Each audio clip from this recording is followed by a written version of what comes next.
Hello दोस्तों, नमस्कार। मैं हूँ राजदीप रघुवंशी। आज के इस वीडियो में हम मध्य प्रदेश की प्रमुख नदियों के बारे में चर्चा करेंगे। मध्य प्रदेश, चूँकि आप सभी जानते हैं, मध्य प्रदेश भारत के मध्य में स्थित है और प्रायद्वीपीय पठार का भाग है। तो मध्य प्रदेश से की जो नदियाँ हैं वह वर्षा के जल पर निर्भर है और ये नदियाँ निरंतर रूप से बहती रहती हैं। इन नदियों में के कारण मध्य प्रदेश को नदियों का मायका कहा जाता है। मतलब आपसे एक प्रश्न आएगा कि नदियों का मायका किस राज्य को कहा जाता है, तो नदियों का मायका आपके मध्य प्रदेश को, और मध्य प्रदेश में सर्वाधिक नदियां मालवा क्षेत्र से निकलती हैं। तो आइए आज हम नर्मदा नदी के बारे में अध्ययन करते हैं। क्योंकि आप सभी जानते हैं कि नर्मदा नदी उद्गम की बात करें, उद्गम तो नर्मदा नदी का उद्गम आपके अमरकंटक से होता है। ठीक है, अमरकंटक,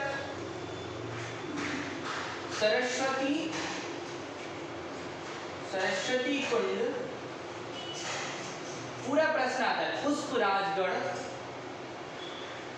तहसील अमरकंटक, या यूं कह दूं कि माई की बगिया नामक स्थान से नर्मदा नदी का उद्गम होता है। ये अमरकंटक में आते हैं और अमरकंटक जो है वो अनूपपुर में। नर्मदा नदी का उद्गम सरस्वती कुंड, पुष्पराजगढ़ तहसील अमरकंटक के अनूपपुर से हुआ है। और ये नदी का यदि हम मुहाने की बात करें, मुहाना ये है खंबात की खाड़ी। देखिए, आप सभी जानते हैं कि मध्य प्रदेश ही भारत का ये प्रायद्वीप भारत है। इस प्रायद्वीप भारत में ये वाले भाग को खंबात की खाड़ी कहते हैं। क्या कहते हैं? खंबात की खाड़ी। ये वाली जो है ये कच्छ की खाड़ी, यहाँ बंगाल की खाड़ी, और इस सागर को हम कहते हैं अरब सागर। यहाँ पर आपका हिंद महासागर।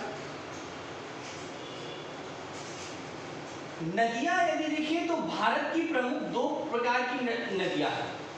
उनके नेचर को देखिए, एक है हिमालय से निकलने वाली हिमालयी नदियां और दूसरी है प्रायद्वीपीय नदियां।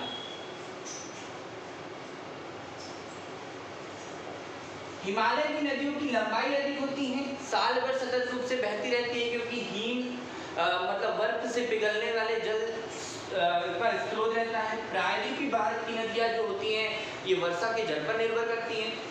तो हमारी इस मध्य प्रदेश प्रायद्वीप भारत के अंतर्गत आता है। तो इसमें बहने वाली नर्मदा नदी, यहाँ से अमरकंटक यहाँ से निकलती है नर्मदा नदी। ये नर्मदा नदी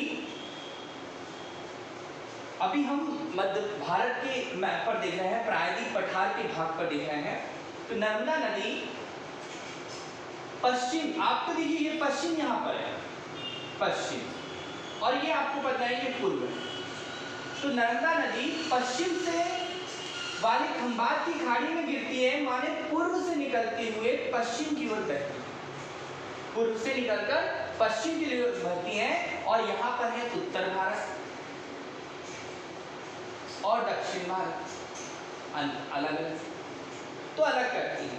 या ये नर्मदा नदी की अगर देखें, बात करें, तो नर्मदा नदी के उत्तर में एक पर्वत है जिसका नाम है विंध्याचल पर्वत।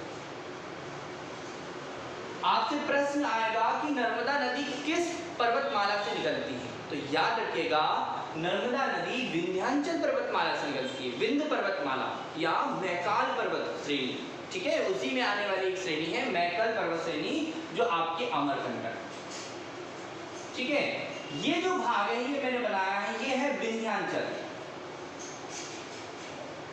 पर्वत, विंध्य पर्वत। और इस विंध्य पर्वत को यदि देखे जाए तो तीन भागों में बांटा गया है। इसका पश्चिमी हिस्सा आपको अगर पता हो तो इसे हमने कहते हैं विंध्य, मध्य को हम खंडेर, और लास्ट वाला जो हिस्सा है जो आपके सतना रीवा वाले क्षेत्र में जाता है, पन्ना वाले क्षेत्र में जाता है, जिसको हम कैमूर कहते हैं। और उसी का एक भाग मैकाल है। इस मैकाल पर्वत से निकलती है नर्मदा नदी, इसलिए इसे मैकल सुता के नाम से भी जाना जाता है।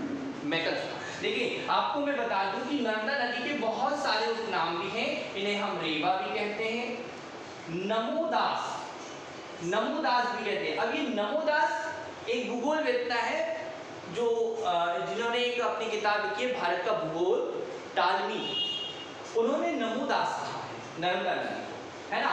और एक है मैकल सुधा। तो ये प्रमुख 3 नाम, और आप सभी जानते हैं कि नर्मदा तो है पतित पावनी मां नर्मदा। इनके दर्शन मात्र से सारे जो भी आपकी पाप होते हैं, कहा जाता है किंवदंतियों में भी कहा गया, पुराणों में भी कहा गया है। नर्मदा पुराण एक नदी है जिनके ऊपर पुराण लिखा गया है, नर्मदा पुराण। तो आइए, तो आपकी मैकल पर्वत से ये निकलती है। इस नर्मदा नदी की यदि लंबाई की बात करें तो लंबाई इसकी टोटल अगर देखा जाए, बहुत बार प्रश्न आता है और आएगा 1312 किलोमीटर। कितनी? 1312। अब ये तो टोटल लंबाई है, कितनी है? टोटल लंबाई है, लेंथ है इसकी, जो अमरकंटक के मैकल पहाड़ से इस पर्वत से निकलती है और यहाँ से जाकर खंबात की खाड़ी में मिलती है। इसकी टोटल लंबाई 1312। लेकिन बच्चों प्रश्न होगा एमपी से कि मध्य प्रदेश में इसकी लंबाई कितनी है, तो मध्य प्रदेश में इसकी लंबाई 1077 किलोमीटर। बहुत ध्यान याद रखना क्योंकि यहाँ से एग्जाम में प्रश्न पूछा जाता है। अब आइए, एक और है कि विंध्याचल पर्वत के नीचे एक पर्वतमाला है, पर्वत श्रेणी है। ये वाली पर्वत श्रेणी आप समझ रहे होंगे। इस पर्वत श्रेणी के बारे में आपने पढ़ा होगा, सतपुड़ा पर्वत श्रेणी। नर्मदा नदी के दक्षिण में समांतर विंध्य पर्वत श्रेणी के समांतर, नर्मदा नदी के समांतर आपकी सतपुड़ा पर्वत श्रेणी। सतपुड़ा पर्वत की श्रेणी पश्चिम से पूर्व की ओर फैली हुई है। इसको अगर हम बात करें तो सतपुड़ा पर्वत श्रेणी भी आप सात पहाड़ियों से मिलकर बनाई गई है। जैसे इसमें राजपीपला है, ग्वालीगढ़ है, असीरगढ़ है ना, और भी बड़वानी की पहाड़ी, महादेव की पहाड़ी, इन सभी पहाड़ियों को मिलाकर सतपुड़ा बना है। तो सतपुड़ा पर्वत 7 पहाड़ियों से मिलकर बना है। और आप सभी जानते हो, एक प्रश्न है इसके लिए कि सतपुड़ा पर्वत की सबसे ऊंची चोटी धूपगढ़ की चोटी। कौन सी बेटा? धूपगढ़ की चोटी, जो कहाँ है? पंचमढ़ी में। कहाँ पर है? जो पंचमढ़ी में। ये आप सभी जानते हैं, है ना। धूपगढ़ की इसकी ऊंचाई से प्रश्न आ जाता है 1350 मीटर। मध्य प्रदेश की सबसे ऊंची पर्वत चोटी धूपगढ़ की, याद रखना, यहाँ से प्रश्न आना है। तो मैं बात कर रहा हूँ कि विंध्य पर्वत सतपुड़ा पर्वत के मध्य बहने वाली नदी का नाम है आपकी नर्मदा नदी। अब ये नर्मदा नदी से प्रश्न एक बहुत इंपॉर्टेंट बनता है कि क्या नर्मदा नदी के 12 प्रश्न, भ्रंश घाटी। कौन सी घाटी? भ्रंश घाटी। यहां से एग्जाम में प्रश्न आना है। भ्रंश घाटी 2 पर्वतों के मध्य में बहने वाली वी आकार की घाटी। कौन सी घाटी? वी आकार की घाटी। देखिए बच्चों, प्रश्न आना है भ्रंश घाटी से, प्रश्न आना है वी आकार की घाटी से, यहां से प्रश्न आना है, तो ध्यान रखना, ठीक है।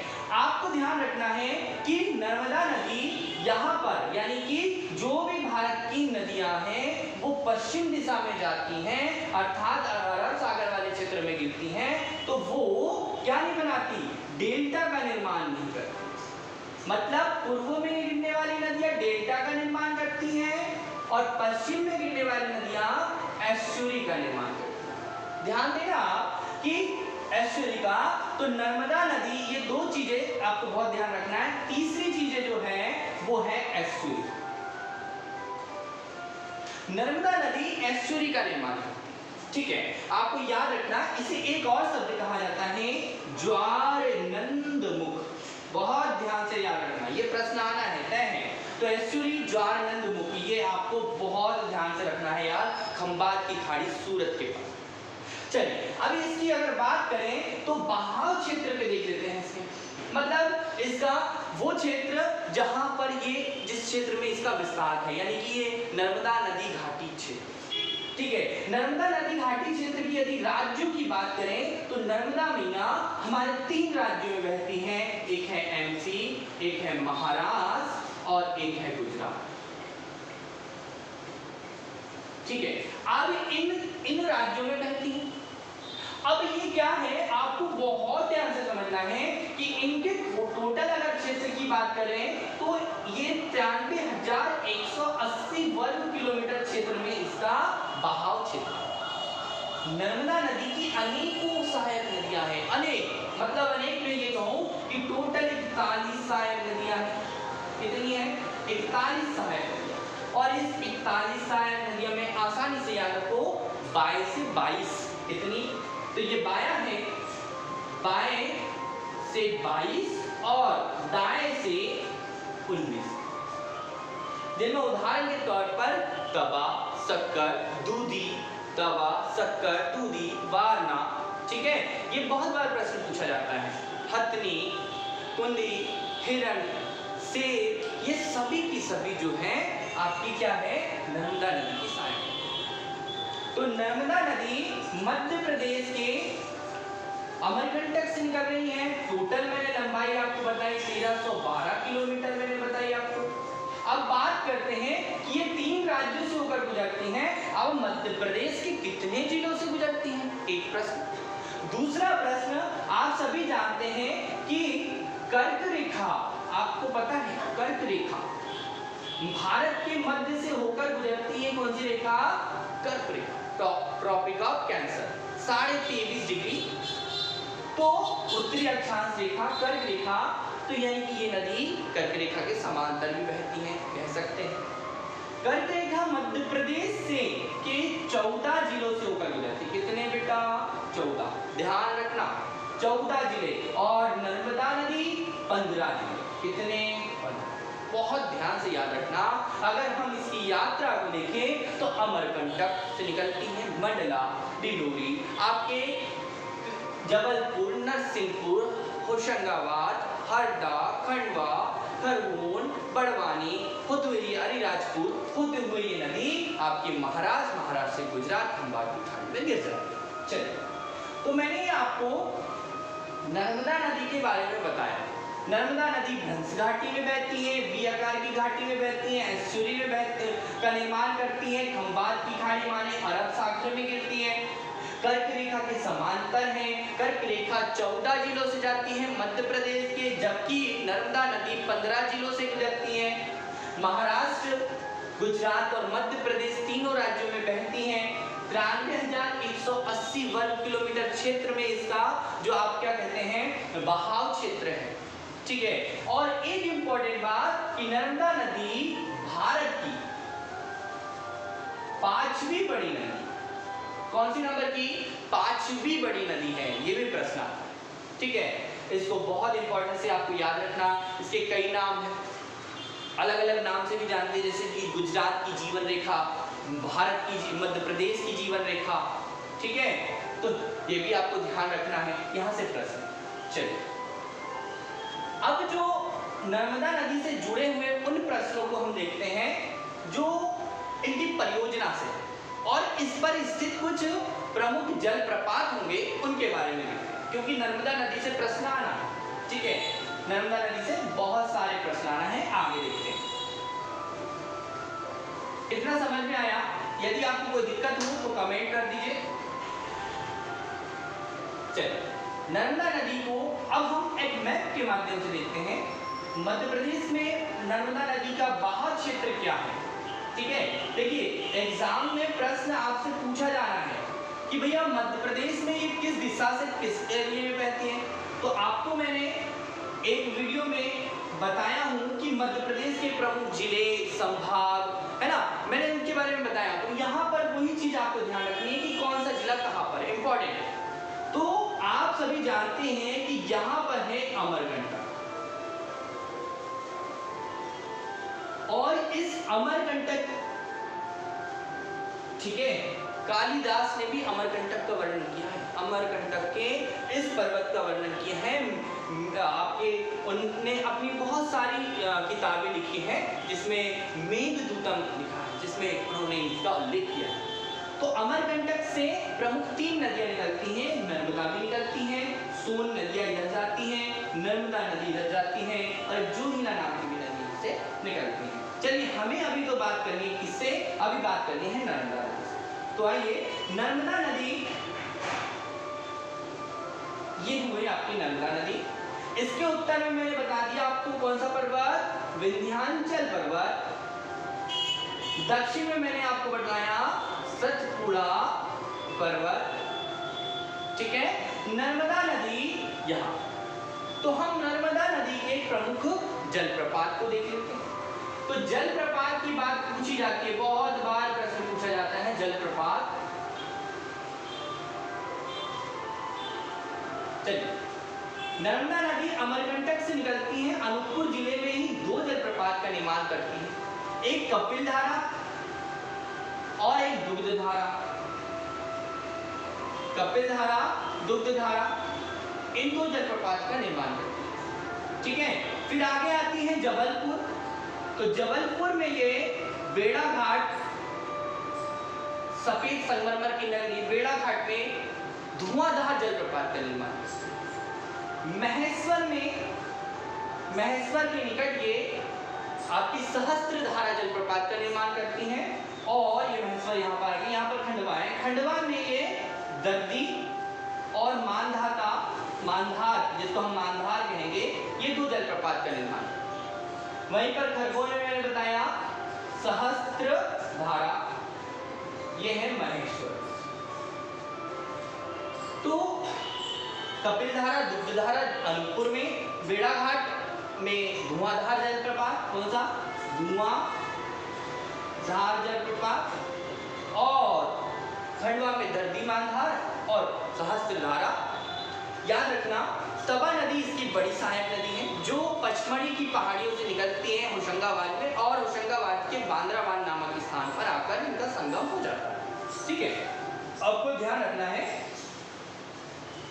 अभी तक तवा नदी पर सबसे लंबा पुल था, याद रखिएगा, तवा नदी पर मध्य प्रदेश का सबसे लंबा नदी पुल था। लेकिन वर्तमान में आप बताइए मुझे कि मध्य प्रदेश का सबसे लंबा नदी पुल कौन सा और किस नदी पर स्थित है, आप कमेंट में मुझे बताइएगा, याद रखिए, ठीक है। तो विंध्याचल पर्वत, सतपुड़ा पर्वत, ये याद रखिए, मैंने आपको कुछ जलप्रपात बताए।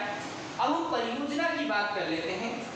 परियोजना, देखिए दोस्तों, क्या होता है कि ये बड़ी नदी है, इसके लिए यहाँ के जल के कारण यहाँ के आसपास के लोगों के लिए जल सिंचाई के लिए, जल उपलब्ध कराने के लिए, पेयजल उपलब्ध कराने के लिए नदी पर कई बांध बनाए गए, डैम बनाए गए, ठीक है।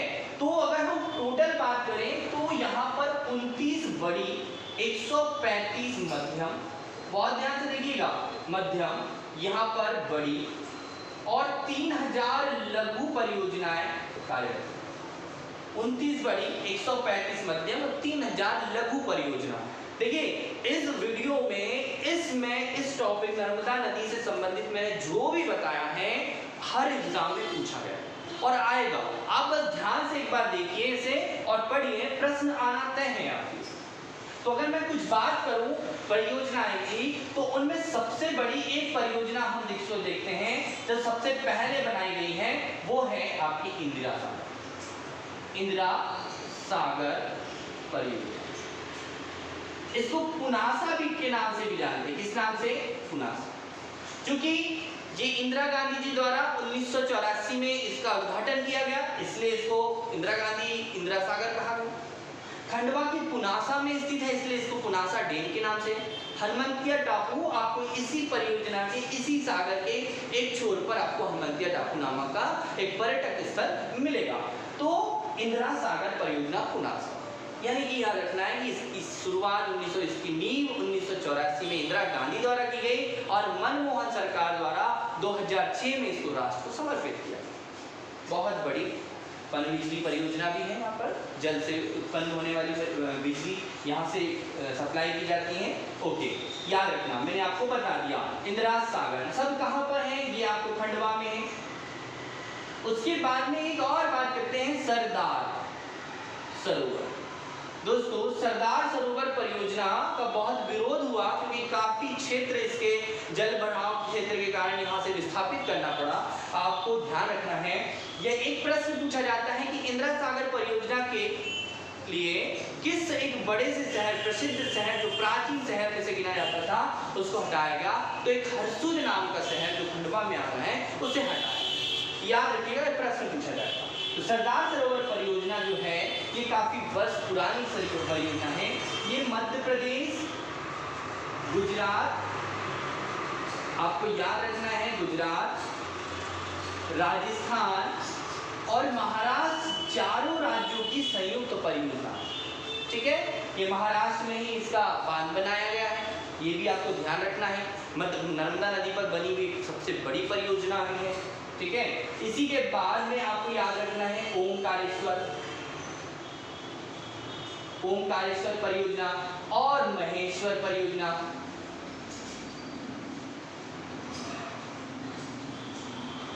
अब देखिए इनके नाम से आपको समझ में आ रहा होगा कि ओमकारेश्वर परियोजना ओमकारेश्वर में होगी, मतलब ये खंडवा में होगी। महेश्वर परियोजना आपकी खरगोन जिले में।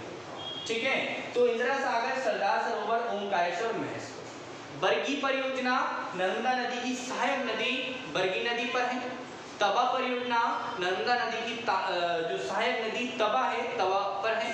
ठीक है, तो ये आपको कुछ मैंने परियोजना भी आपको बता दिया है, प्रमुख जल प्रपात भी बताए हैं और नर्मदा नदी से संबंधित जितने भी तथ्य हैं मैंने आपको सारे के सारे बताने का प्रयास। तो आप ध्यान रखिएगा कि नर्मदा नदी मध्य प्रदेश की जीवन रेखा कहलाती है। इसका उद्गम अमरकंटक से हुआ है। 1312 किलोमीटर टोटल लंबाई है, जो मध्य प्रदेश में 1077 बहती हैं और पूर्व से पश्चिम दिशा में बहते हुए एस्चुरी का निर्माण करती हैं, रिफ्ट वैली में बहती हैं, है ना, भ्रंश घाटी में बहती हैं। तो ये आप सब ध्यान रखिएगा, यहाँ से एग्जाम में प्रश्न पूछा जाएगा, तो याद रखिए। ठीक है, आपको ये वीडियो कैसा लगा, वीडियो को लाइक कीजिए। यदि मेरे YouTube चैनल पर आप नए हो तो YouTube चैनल को सब्सक्राइब कीजिए, शेयर कीजिए। नर्मदे हर।